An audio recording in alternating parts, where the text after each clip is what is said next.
Well, welcome everyone. It is good to see you back again. Hopefully you're watching this Easter Sunday. If you are, happy Easter. It is great to be able to celebrate Easter Sunday with you, even in this different way. This is part 2 of our Easter video series, and just to recap where we came from, if you haven't watched Good Friday's video, please go back and watch that. But we started by saying that Easter kind of really starts on Palm Sunday, the week before Jesus is arrested and killed, the Sunday before that. And last week we saw this was the moment that we begin to see Jesus arriving in Jerusalem as the King, as he prepares for his death on the cross on Good Friday. And what we saw was that as Jesus arrives in Jerusalem, the people who are living in the city, they begin to celebrate. They celebrated that this King was arriving. They knew the promises that God had made to his people long ago, promises about a new time for God's people, promises about God's King arriving to rescue them. And they did this because they knew and remembered some of the promises that God had made. They remembered that God had said that he was going to rescue his people. And as they see Jesus arriving in a city on a donkey, they think maybe this is the King. And so they get together and they throw really a big party. It's like a royal celebration. But as we saw, not everyone was happy. Not everyone wanted to welcome Jesus to Jerusalem. And we even saw that Jesus himself wept. He cried over what he saw in the city.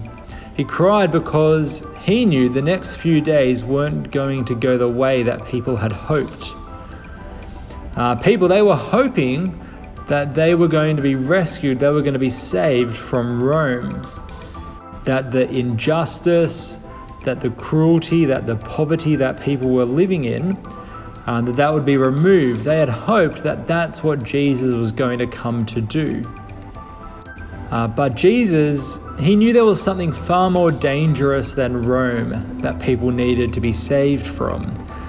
He knew there was a bigger enemy, and he came to rescue people from that.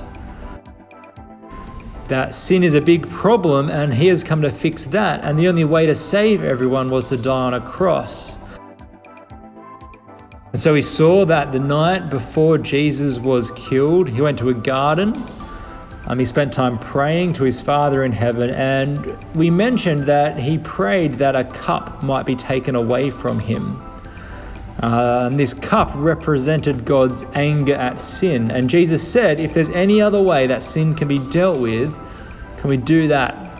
But then amazingly, Jesus said, not what I want, but I will do what you want. See, Jesus, he obeys his Father in heaven to the end. And so he's arrested.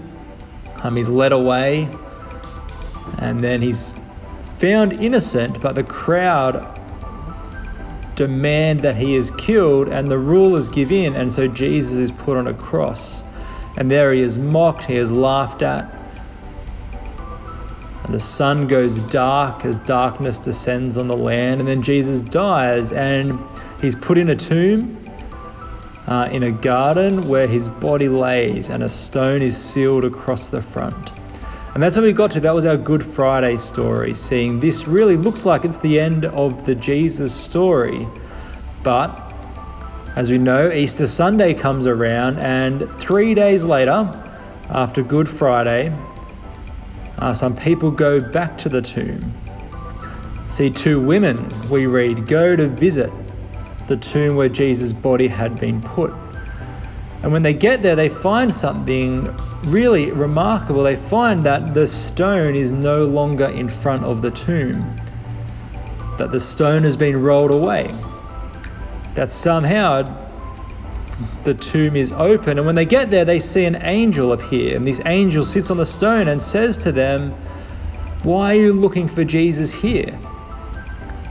He is not here at all. In fact, he is risen. The angel tells the women that Jesus is alive again. And so they run and they tell the other disciples. Some of them believe, some of them have to go to the tomb to see for themselves, but eventually Jesus shows up, and Jesus shows them his hands and He shows where the nails were, and they believe that he is alive. Jesus really is back alive again. The Easter story doesn't end on Good Friday. The Easter story ends on Easter Sunday with an empty tomb, and that is a reason to celebrate. And so Easter Sunday is a day where we celebrate Jesus being alive. Now this Easter Sunday, it's a bit of a different celebration to what we normally would do. You're celebrating at home with your family. You're celebrating that Jesus is alive again. But know that lots of other families, all those who trust Jesus, they are celebrating as well. This Easter, we remember that Jesus is alive, that he didn't stay dead, that sin was paid for, and so we are welcomed into God's family. So this Easter, let's celebrate that. Even though we'll do it differently to normal, this is still a great day to celebrate together.